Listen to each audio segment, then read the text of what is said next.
Muito bom, né, irmãos? Muito bom quando a adoração flui. Todos encontraram? Mateus 3,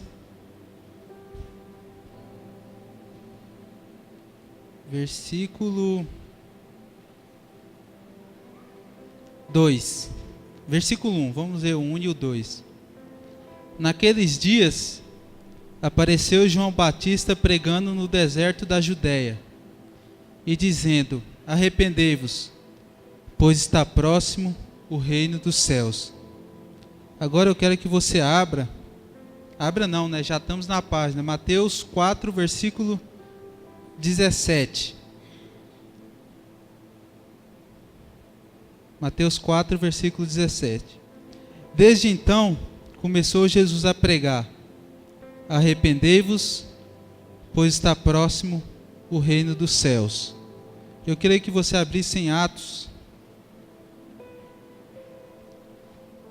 capítulo 2.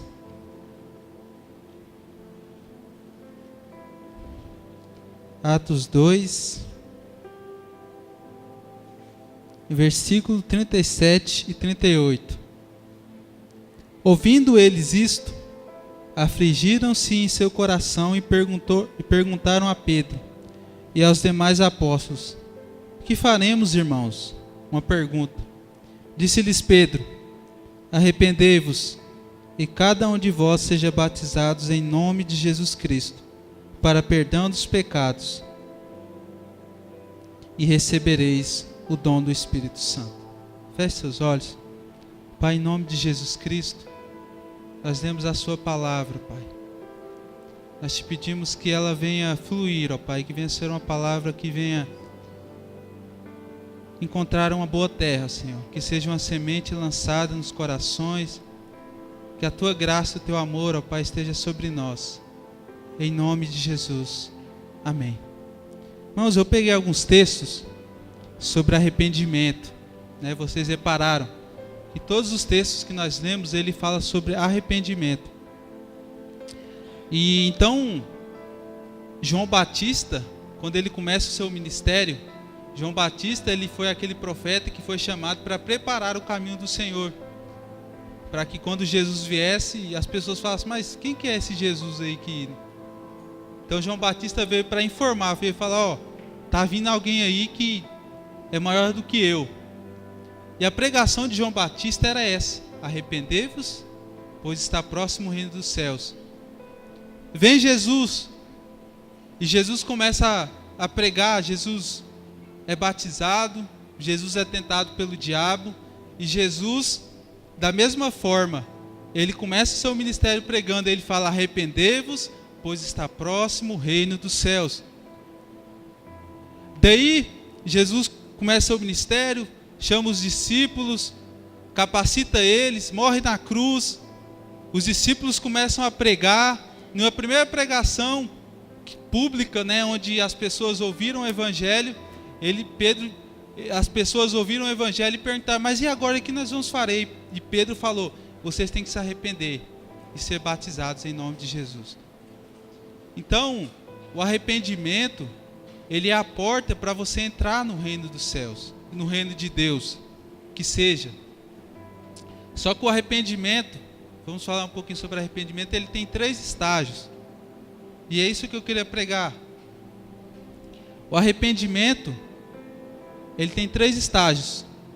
O primeiro estágio é quando o homem caiu, lá no Jardim do Éden.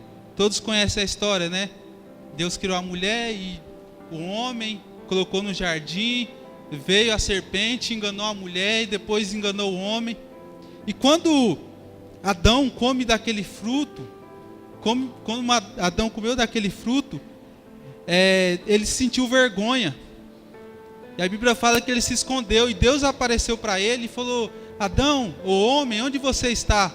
E ele falou assim: Senhor, é porque eu estava nu e eu fiquei com vergonha do Senhor. Esse é o primeiro arrependimento, primeiro estágio, que é o estado da consciência. Por que estágio da consciência? Porque Adão, ele soube que ele pecou. Quando você reconhece o seu pecado, quando você peca, você fala, fiz cagada. Você está nesse primeiro estágio da consciência. Você sabe o que é certo e você sabe o que é errado. Então você faz algo, você mente, por exemplo, e depois você fala, caramba, não era para ter mentido. Essa é a consciência. Só que a Bíblia fala que quando Deus indaga Adão, sabe o que ele fala? Senhor, foi a mulher que o Senhor me deu. Olha, se a mulher não tivesse aqui, eu nem teria pecado, mas foi culpa da mulher. Esse é o estágio da consciência. Só que esse estágio, não basta você apenas saber que você pecou. Porque Adão, ele falou assim, eu pequei, mas não foi culpa minha não, foi culpa da mulher. E quantos de nós somos assim também? A gente fala, não, Darwin, eu sou assim, porque o meu tio lá que me ensinou desse jeito. Então não tem jeito mais de mudar, porque me ensinaram assim. Então, esse é o estágio onde você arruma um culpado para o erro que você cometeu. Ninguém nunca fez isso aqui não, né? Só eu que já fiz isso aí. Às vezes você coloca a culpa no pastor, porque a sua vida espiritual não está tão boa. Às vezes você coloca na sua mãe, no seu pai, nas pessoas que te criaram, pelas circunstâncias da vida. Talvez você fale, Darwin, eu sou assim porque eu não tinha dinheiro. Eu passava necessidade, então eu tive que roubar. Mas não foi culpa minha. Foi por causa da situação. Então, esse é o primeiro estágio, o estágio da consciência. O segundo estágio do arrependimento é o filho pródigo. A Bíblia fala que existia um menino lá em Lucas 15, que o pai dele era muito rico. E a Bíblia fala assim, que um dia ele chegou no pai dele e falou, pai, eu vou sair aqui de casa e eu quero a parte dos bens que me cabe, eu quero a minha herança. Todos nós sabemos que a herança, ela só é dada para alguém quando o pai ou quando o dono daquela herança morre. E no caso ali, o pai dele não tinha morrido, mas mesmo assim, ele preferiu, ele falou, pai, eu quero a minha herança. E o pai, como é muito bom, como o pai sabe repartir as coisas com todos nós, ele entregou para o filho dele. E a Bíblia fala que ele foi para um lugar muito distante. E ele gastou tudo que ele tinha. Mas um mau dia, depois dele ter gastado tudo, a Bíblia fala que veio sobre aquela terra uma grande fome. E a Bíblia fala que ele foi cuidar de porcos. Mas a fome era tão grande que ele desejava comer do que os porcos comiam e ninguém lhe dava nada. Eu quero que você entenda algo. Quando Jesus fala essa parábola sobre o filho pródigo, ele não está falando sobre a terra onde ele morava, está falando sobre ele. Porque você pode notar que quando ele perdeu tudo, sobreveio sobre ele uma grande fome, sobre aquela terra, sobre ele. Uma grande fome. Darwin, como você sabe disso? Porque os porcos tinham que comer. Você acha que alguém, num lugar de fome, onde não tem nada para comer, ia dar comida para os porcos? Talvez você fale, não, Darwin, mas eles iam comer. Irmãos, na hora da fome, é porque a gente não é acostumado a passar fome, mas na hora da fome, irmão, você não oferece nada para ninguém, não. Na hora que você está com fome, você vai comer um salgado, o cara fala, me dá um pedaço aí. Você fala, não, moço, agora não, eu estou com fome. E ele sobreveio sobre ele uma grande fome, e ele caiu em si, a Bíblia fala, ele caiu em si. E ele disse, pai, pequei contra os céus e contra ti, já não sou digno de ser chamado teu filho. Ele pensou assim, eu vou lá para a casa do meu pai. Esse é o segundo estágio, onde ele teve a consciência que ele pecou, e ele teve a consciência que ele deveria voltar. Ele não procurou culpados pelo seu pecado. Ele não falou, a culpa é do meu pai, ou a culpa é do meu irmão, a culpa é da minha mãe. Não. Ele falou, eu pequei. Esse é um arrependimento verdadeiro. Onde você sabe que você pecou, você conhece que a culpa foi sua e você volta. Isso, irmãos, tem que ter maturidade para fazer essas coisas. Porque a gente quer sempre procurar alguma coisa para a gente justificar os nossos erros. A gente sempre quer procurar alguma coisa, alguma circunstância, alguma situação. E o terceiro estágio está lá em Romanos 12, versículo 2.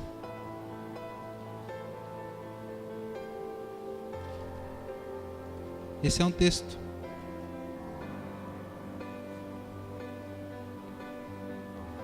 Vamos ler um também. Romanos 12, versículo 1. Diz assim: Portanto, rogo-vos, irmãos, pela compaixão de Deus, que apresenteis os vossos corpos como sacrifício vivo, santo e agradável a Deus, que é o vosso culto racional. E não vos conformeis com este mundo, mas transformai-vos pela renovação do vosso entendimento, para que experimenteis qual seja a boa, agradável e perfeita vontade de Deus. Esse é o terceiro estágio. O terceiro estágio do arrependimento teve a consciência, se arrependeu. A Bíblia fala que quando você se arrepende, você entra no reino. E o terceiro estágio é a mudança de mente. Não vos conformeis com esse mundo, mas transformai-vos pela renovação do vosso entendimento. Esse é o terceiro estágio.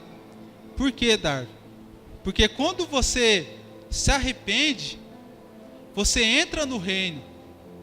Mas para você permanecer no reino, você tem que mudar a sua mente. Não é uma questão de você entrar no reino, é uma questão do reino entrar em você. Porque lá em Lucas 17, no versículo 20, fala assim: muitos falarão, Jesus está aqui ou está ali o reino de Deus. Ele falou: não acredite, porque o reino de Deus está dentro de vós. Só que quando eu entro no reino, eu não posso ter a mentalidade que eu tinha antes de entrar no reino. Darwin, o que é reino de Deus? Isso aí poderia ser muitas e muitas pregações. Mas o reino de Deus é a vontade de Deus. É a vontade de Deus específica para a sua vida e específica para a terra e para a sua família também. Deus, ele tem uma vontade, e a vontade dele só estabelece, só acontece quando o reino de Deus é incluído. Então o reino de Deus, para você permanecer nele, para ele entrar em você, tem que haver uma mudança de mente. Um dia eu estava ouvindo uma pregação do Myles Munroe. É um pregador da Bahamas, é de uma ilha de Bahamas, e diz que ele foi lá no Haiti logo depois que aconteceu aquele terremoto. Se eu não me engano foi em 2011.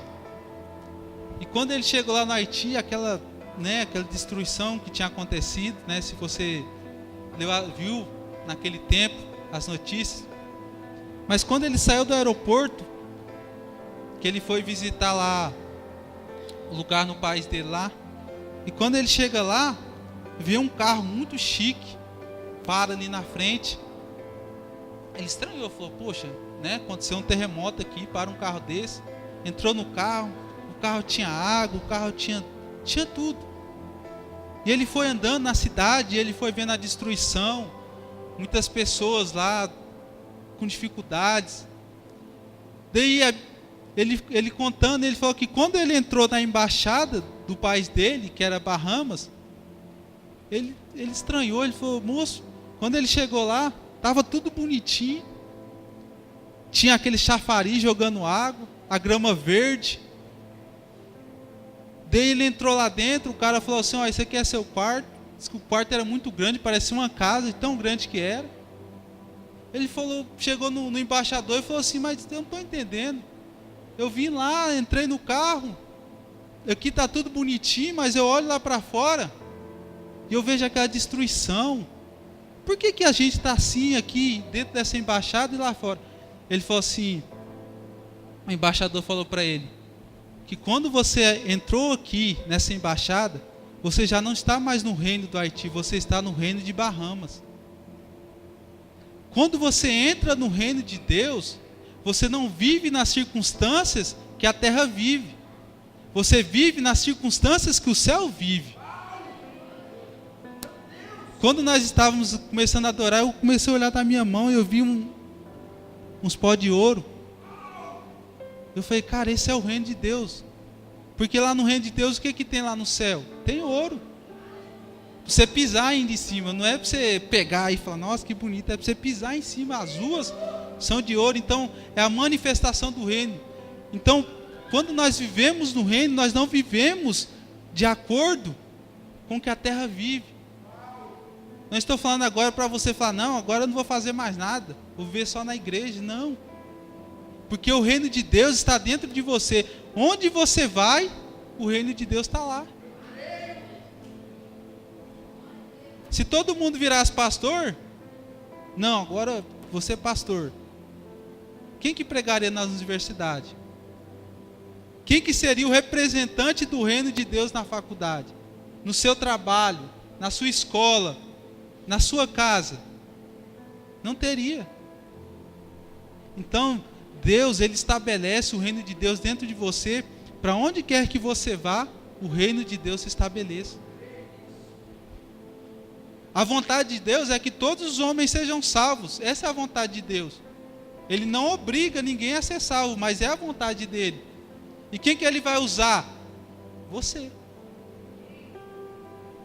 Então, no reino de Deus, o menor é o maior. Cara, isso na nossa mente, no mundo que nós vivemos, não tem lógica. Mas é assim que funciona no reino de Deus. Jesus, que era o maior, que não tinha pecado, foi o que se entregou por nós. Ele não merecia, nós merecíamos, mas foi Ele que se entregou. Então o maior, ele serviu o menor. Mesmo ele sendo o maior, ele serviu o menor. Então no reino de Deus, o menor é o maior.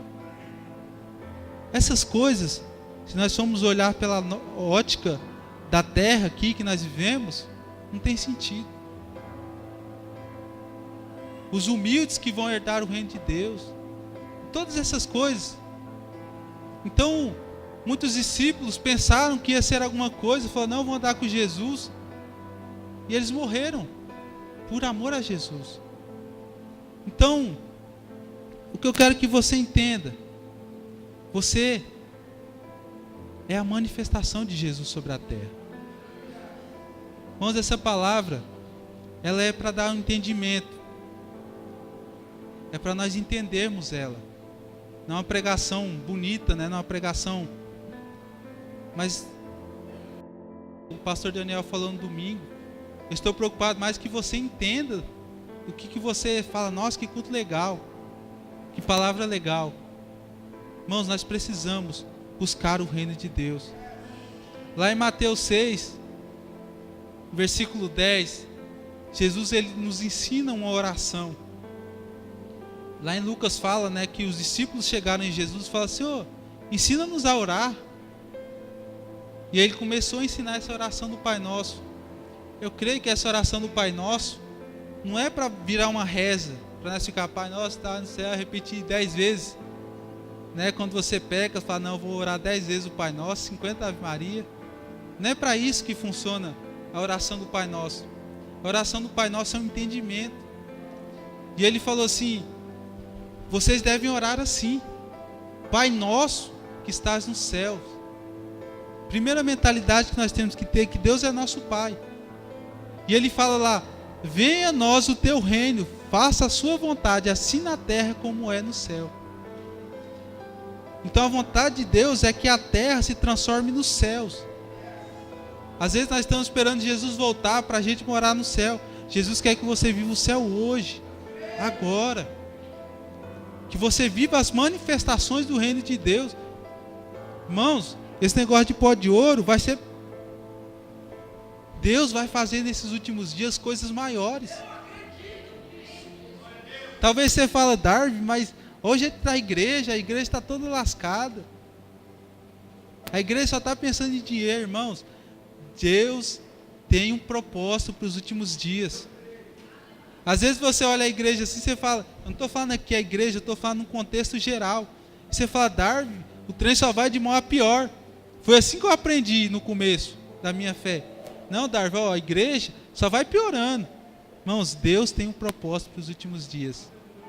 E esse entendimento sobre o reino tem que entrar em nós. Porque Deus vai manifestar a sua glória. Agora as pessoas não vão ter que...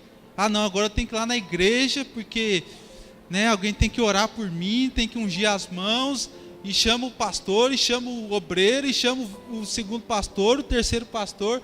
Não, irmãos, é você que vai orar, e Jesus vai curar lá onde você está mesmo. É isso que Deus tem para os últimos dias. Pessoas vão começar a orar nas ruas. O cara vai chegar lá e vai começar a adorar a Deus. Darwin, Deus vai fazer isso. Não, irmão, se você quiser ser incrédulo, seja. Mas eu sei que Deus vai fazer isso. Deus tem trazido esse entendimento.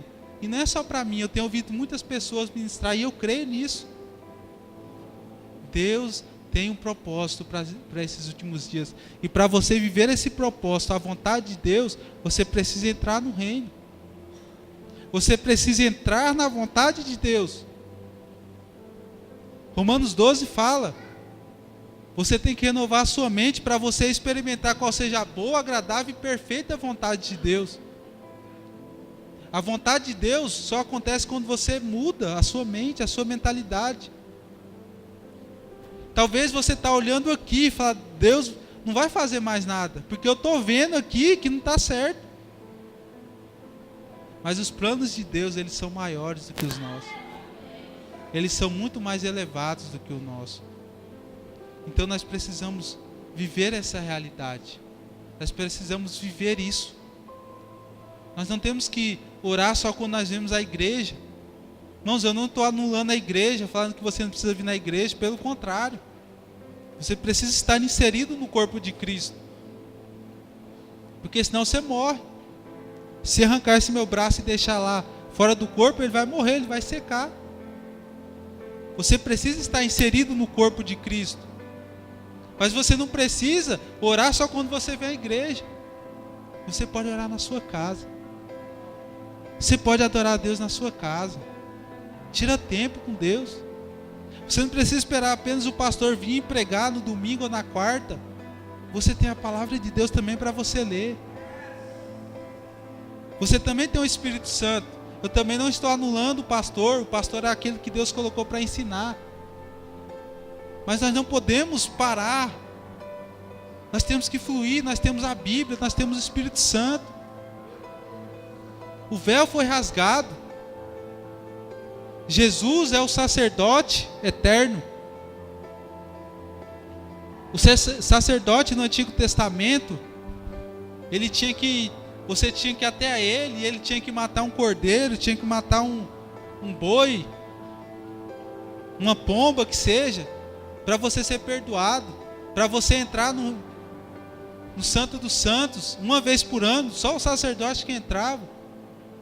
Mas quando Jesus morre, ele dá o grito, o véu, aquele véu que fazia aquela separação, que não deixava você entrar na presença de Deus, que você precisava de um sacerdote para fazer isso por você, foi rasgado, para que você entrasse. Mas Darwin, quer dizer que eu posso viver o céu na terra, eu posso adorar a Deus no meu quarto e Jesus ir lá? Pode. Deus está fazendo isso. Talvez você não saiba. Eu vou contar um testemunho que eu ouvi um dia, e eu creio nisso muito fortemente. Existe um país onde existe uma cidade, num país onde há muita perseguição, e a igreja deles não é igual aqui, que as pessoas passam na rua e vê que tem uma igreja. Eles se reúnem numa caverna. E às vezes aparecem pessoas lá falando, olha, Jesus apareceu para mim. E ele começou a pregar e falou que era para vir aqui. E um dia veio uma menina e chegou no pastor, porque lá tem um pastor, e o pastor chegou no pastor e falou, pastor, Jesus apareceu para mim pregando, disse que é para vir aqui. E eu quero servir esse Jesus. Ele falou, amém.